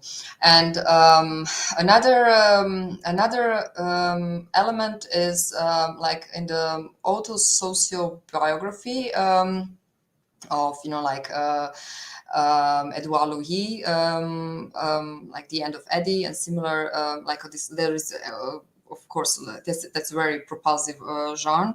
Autofiction, perhaps autofiction is the more common word in the Anglophone world, is the idea of, you know, like disclosing the role of the poor or the underprivileged to the privileged readers. So that is also something which was, I know from the suffragette literature of the 1920s, which was also sometimes rather popular writing. I know it from, you know, like Yugoslav context. These are not no canonic works, no, like nothing which has kind of entered the canon of literary history, but much has been written, you know, like by educated people about deprivileged or underprivileged people, about the poor, in order to teach the privileged how things go, you know, like beyond some geographic line. And there is a dimension of, you know, like autofiction, how it, when it is like when it is articulating social problems, how it kind of opens actually channels towards to the mainstream, to be able to, you know, like for the mainstream to kind of take on social issues. And that we had also an interesting moment at the book club when we were talking about Joseph Pontu, Alaline, it's Alaline. It means like I don't know the title in English. Means like working on the line. I think like when you work in the factory, then you work on like Charlie Chaplin in modern times. So this was like the main character, the autobiographic voice in the novel was. Describing very, very difficult, you know, like working conditions he was going through, experiencing, and but at the same time, as very precarious worker in a factory, he was not supportive of strike actions or like unionists in the factory. And the discussion we had at the book club reminded me very much, you know, like about the role of realist literature. Should realist literature kind of support some progressive causes and then be for the union, or is the main character allowed to be, you know, like a strike breaker or something like that? And these are and interestingly, we have at the book club also a person who is actively involved in a trade union. So from different positions, you get also different answers as to what literature should do or is allowed to do about, you know, like the third class, the fourth class, and all these discussions that were very stimulating for the literary discussions on the left in the 1920s. Yeah. So these are some examples how, you know, like contemporary political theory and also semi non-professional discussions about literature kind of do this ventriloquizing or like echoing the debates that were there like 100 years ago, but they are rarely recognized as such. Yeah. And there's another example also regarding autofiction in France. Pierre wrote about it, that very often the argument is raised against these very like Annie Ernaux and Edouard Louis, very familiar and very successful authors who are actually writing by the expectations of the market. So if do they really voice progressive causes, or do they follow some progressive agenda if they are so much if they are making so much money, and if their production like is as predictable as it is, what would be the next title? So, and this is not my criticism, this is criticism coming from the left in France, so there's kind of a reaction and something which is titled against political literature. And this is also part of discussion that was very productive in the 1920s, at least in Central Europe, from what I know. Yeah, I think this is an interesting point, and it leads me to the following question. I think, I don't know if you have. I mean, this comes up in the book club, but what do you think is the role of authorship in the reading of these political novels, especially nowadays with digital medias, social media? That was one point I was trying to touch upon in the lecture. That this. I must say, wonderful paradigm of the politics of literature and the Rancièrean understanding, of what literature does when literature is not kind of aligned with political parties or idea of commitment in the Sartrean sense or anything like that, but that it kind of works in subliminal way, or something like has its own ways to articulate also dissensus and democratic sentiments. One part of Rancière's take on the politics of literature explicitly excludes the agency of the author. So he says politics of literature is not what the author says about his novel. It is something which works within the text itself, and something which is not predictable and not cannot be planned by some rational decisions. Of course, Rancière is still polemicizing, against this, let's say, socialist realist model, or any kind of social programming, political programming of the novel or for the novel as we know it from the past century. But at the same time, and that's the point where I say that much has changed since the early 2000s, and it is literary writing, literary production that kind of induces or brings in this change, and not literary studies, which are kind of lagging behind, of course. Is that there is a new wave of politicization, and I mentioned different dimensions of contemporary writing, which has been recognized and somehow political, and especially authors who are committed to anti-racist causes or anti-racist movements are actively engaging themselves in the public sphere as activists. So this is really a new phenomenon, and we can say that is also something which is refreshing for contemporary political writing, and it's also something which reminds us back, or brings us back to the role of the author in the 20th century, when you had this role of public intellectuals. So they are not public intellectuals in that conventional sense of the term, but they are social media activists. They describe themselves as activists, and they also they see the literary writing as part of the activist work. And activism is not something which is kind of happening when they are finished with their writing or alongside the writing, but actually writing is an essential part of of their overall social and political commitment. So this is undoubtedly something which is new again, I would say. Yeah. Can I think I have a follow-up question on this. I don't know if you wanted to add something, Julia? Oh, no. I just wanted to thank Ivana for her answer. Thank you.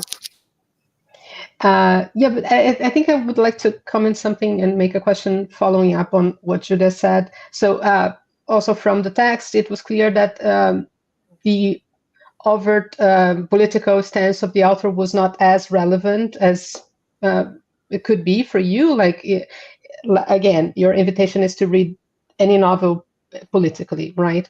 But that means that the political stance of the critic or the scholar would be important, right? How do you deal with that? Because you're choosing, and it's your lenses that is affecting the reading. And how do you? I mean, I think it's a big and problematic question, but how do you deal with that?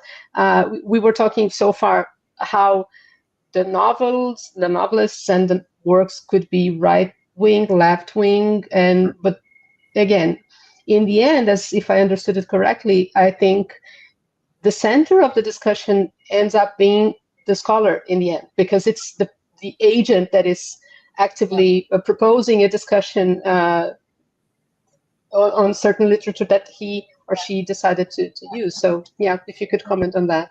Yeah, I wouldn't say. I think, I mean, like we did write a sentence in that text that we invite you to read read novels politically. That's true, but I don't think that it applies to every novel. So or there are some novels which can be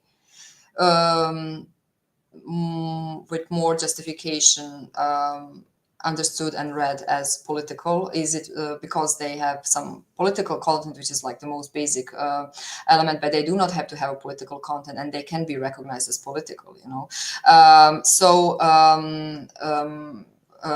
it was interesting, and that's also follow up on an answer to your previous question.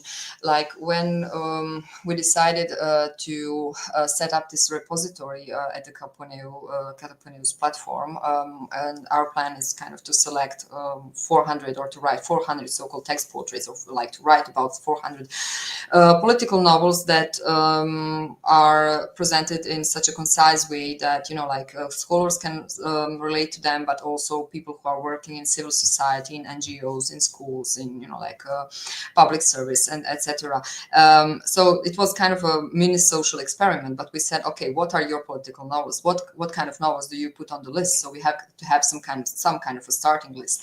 And it was interesting that really this selection of the first 100 we got were to all of us some kind of recognized or clearly political in some way, or we could kind of imagine why this novel was selected for this list. So in the end, it's not such a dispersed result if you do that kind of experiment, but people have a limited number of the novels that they do recognize as political, in distinction to some other novels.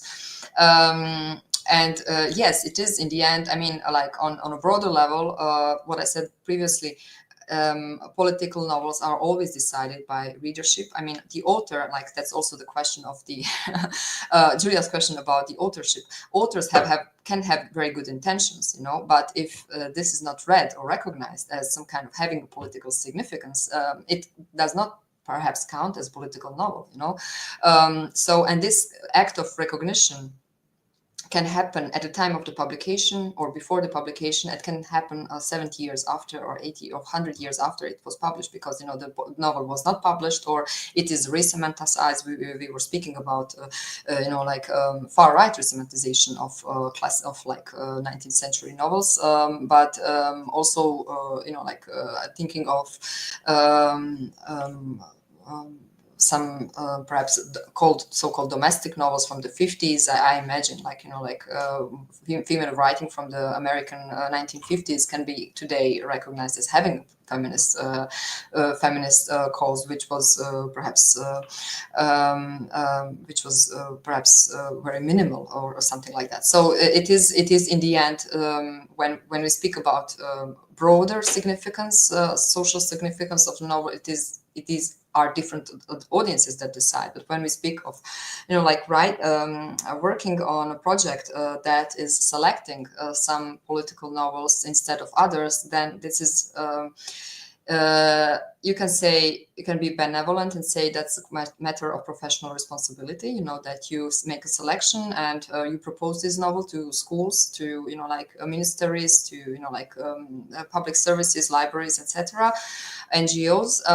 But on the other hand, yes, this public responsibility is always decided, or these decisions are made by scholars involved, and they have their agency. Of course, it's not that they can be neutral in any way. Yeah. And I'm aware that I was playing with these schemes that I kind of landed from Eric Olin Wright, in terms of how anti-capitalist can be some progressive contemporary fiction, when we are living in the system in which we are living, and so on. I don't know, someone who is working from a different angle could say, okay, but this is, this is not what decides. Anti-capitalism, yes or no, it's not what decides about progressivism, it's about, I don't know, visibility or identity or whatever, which we need to reach before capitalism is smashed or something like that. So these are all different angles on the political novel. And of course, the scholar is sometimes also, or in most of the cases, also a non-professional reader. I think I have a follow. Do I have time for another question, or should we ask the public to join us? Because I have a question on authorial intention as well. Because you quoted Moratti's dictum stating that novels are simultaneously art and commodities.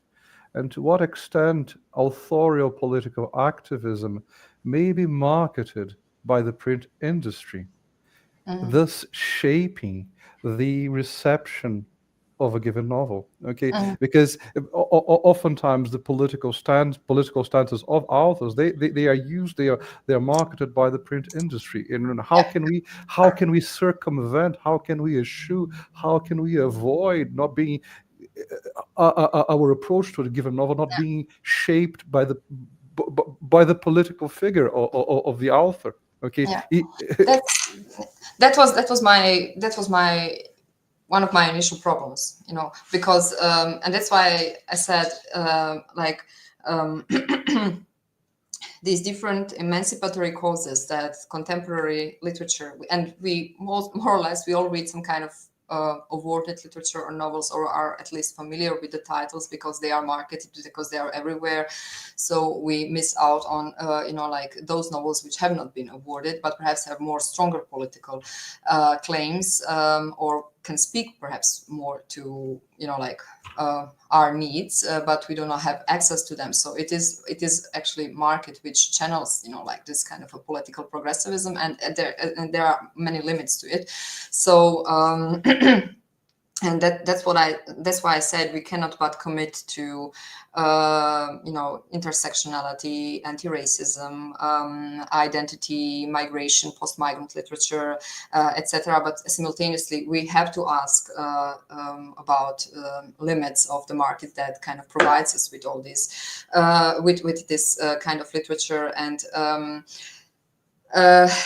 it's a question which is very much involved with with the problem or potential of mainstreaming, because if the market is that instance that communicates with most of the readers, then you have to acknowledge that some kind of progressivism which is channeled through the market will or would reach a certain number of readers.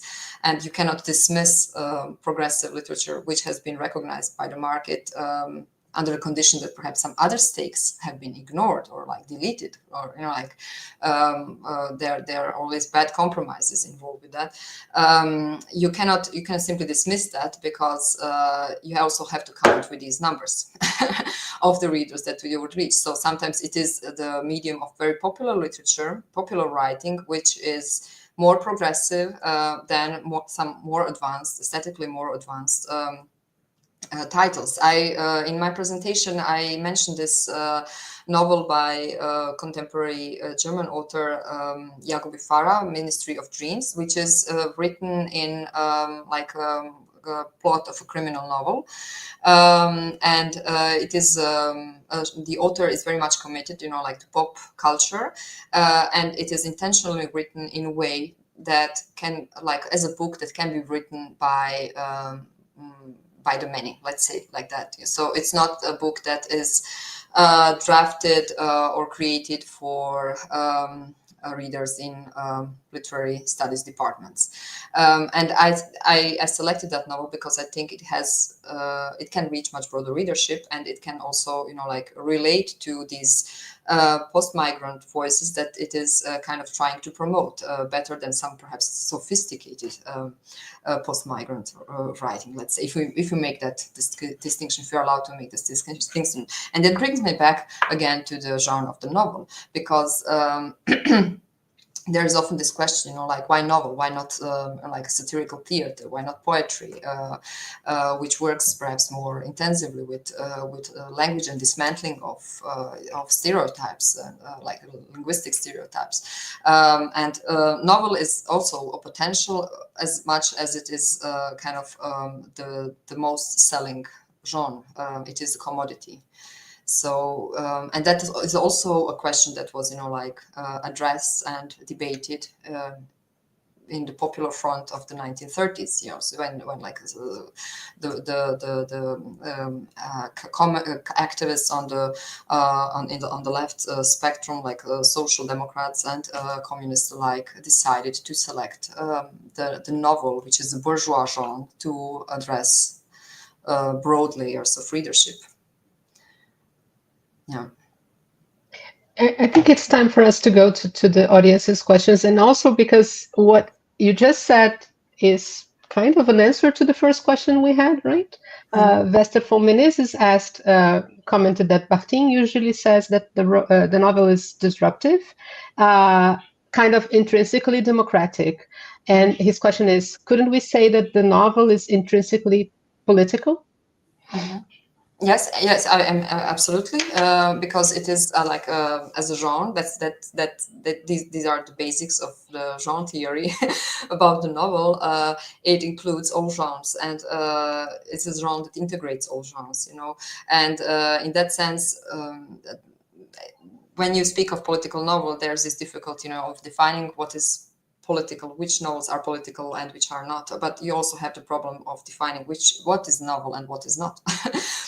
So this Alaline, this novel by the French author Pontu, is actually a poem, but on the German market it was sold and marketed as a novel. I mean, it comprises more than 300 pages, but it is a poem. But it is sold as a novel, because you could never sell a poem in that large numbers as you can a novel. So yes, it is intrinsically open and insofar democratic, but like when you speak of the form and also of contents, but at the same time, it is a commodity. This brings us back to Moretti. Yeah. So we have to have this, like a double lens when we speak of the political novel. And so I think we can move forward with the questions from the audience, right? I think it's a good idea, because we're heading towards the end and Ivana is probably tired. So can you just answer a couple more questions? Yeah. The following question is by Dutton Kangaroo, our very like he's always with us, he or she. How do we evaluate the literary value of political discourses? So that's another way around. Like I guess with literary value, what is meant is literaricity. What do you think? Or rhetoricity? I would say so. Yeah. It's difficult a bit to answer the question, because I don't know which political discourses are meant, but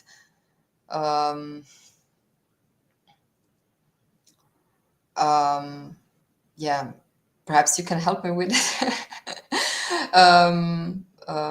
Or give me a hint. Probably, how do we assess, evaluate, or critique the political discourses orchestrated by the novels? I guess something in that line. How do we integrate those discourses, verbalized, ventriloquized by characters, by narrators? I don't know. Yes. Yeah. Yes. I mean, I can.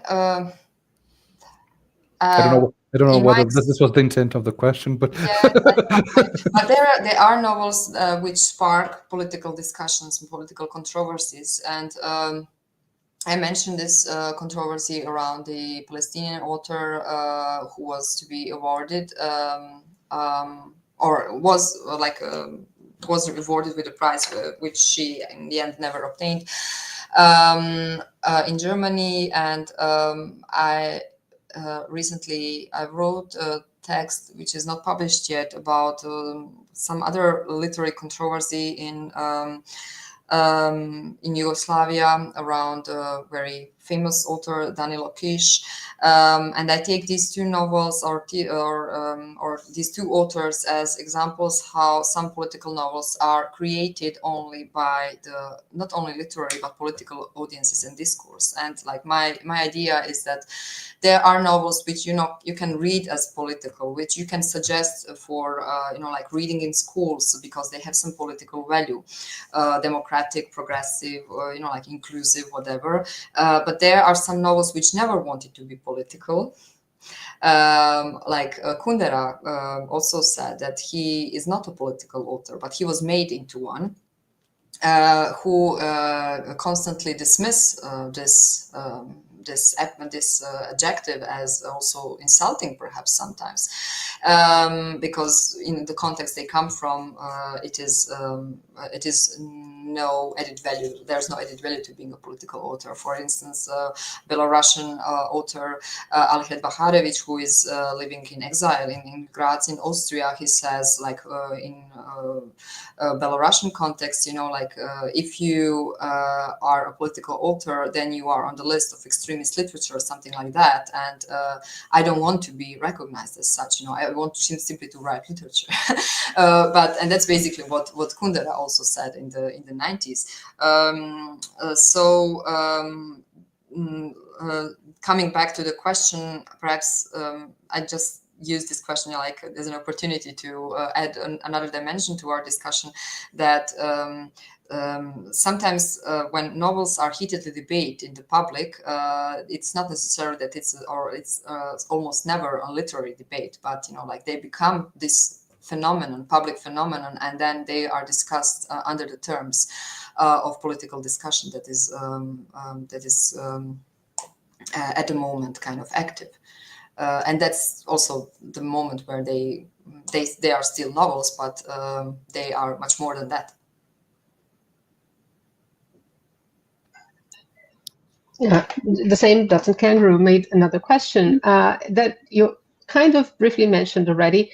Could Professor comment on the book bans that have become more and more frequent across Western democracies? Yes, that brings us back to one of these initial questions where we were mentioning that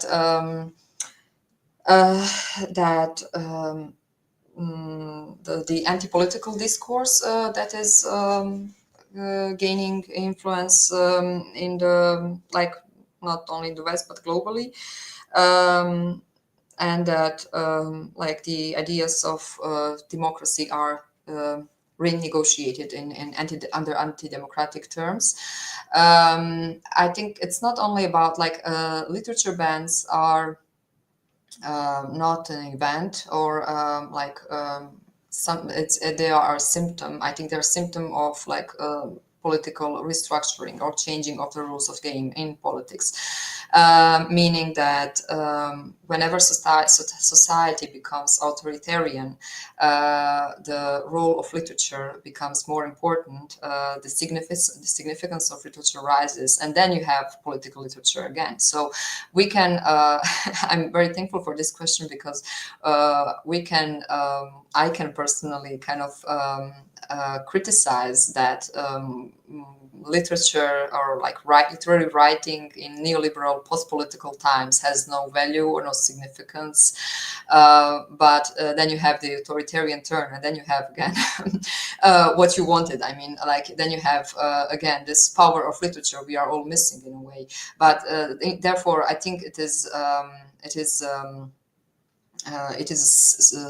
signal of a broader restructuring, and that's what I said also, I think, somewhere at the beginning of the lecture, that what I was presenting now about, like the era of the politics of literature might have already come to an end, or is it perhaps just coming to an end right now, because who knows what awaits us in the next few years. And as literature is always a bit lagging behind, we may kind of realize that it is not such an irrelevant element of cultural production at all.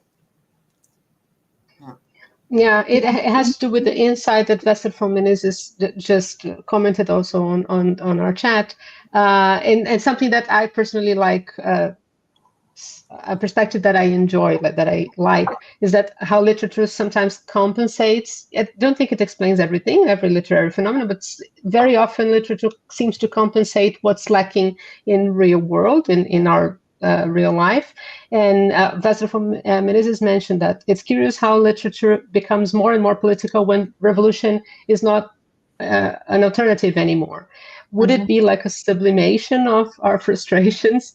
Was somehow is like how, because I don't think it's a chance that we're talking more about politics this year, and you have this project going on, and I think it has to do with this belief in institutional politics and how we don't feel ourselves as political agents that can really change something in reality. So we resort to imagination and fiction. Yeah, and that's also already the definition, I know, like of the modern novel as presented by Lukács in the theory of the novel. Like the modern novel is recuperation of the lost transcendence, which is also experience of a loss, and then you kind of work through this loss in the novel. But when you were speaking now, I was just thinking, if there is, because we started with far right, if there was for a long time frustration on the right and far right spectrum in our societies, that they are not represented within the established institutions, because that's the rhetoric, like of many parties, that they are underrepresented and excluded. It's funny that that kind of that frustration did not was not very productive in the sense of novel by now. I mean, there are certain publications or series, but it's not that it has kind of initiated a new tradition of compensatory literature, sort of.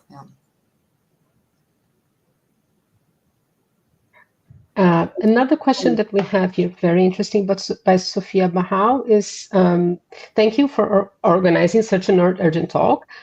You're welcome. I would like to know more about the form of the political novel. Are there any features in structure that bind political literary writings together? It's something we have already mentioned a bit, but I think if we could go back. Yeah, it's difficult to see that. It's really like we said that that political novel cannot be defined in any immanent way.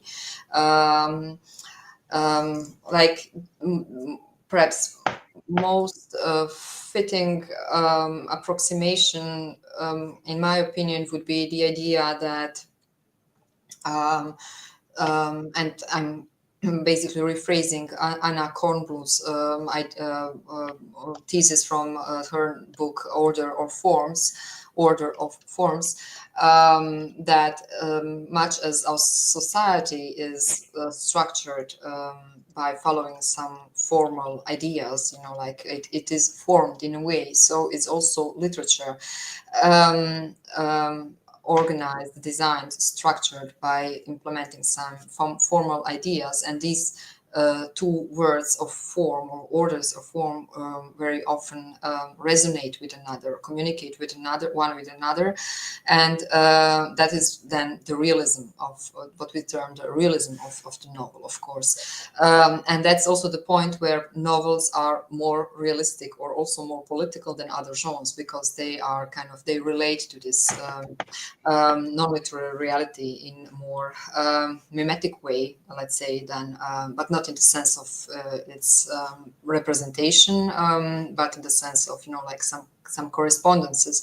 So that would be the answer to this question of form, but I don't think, and I don't expect that we ever come to a conclusion that there are some formal features of a number of novels that can be qualified as features of the political novel.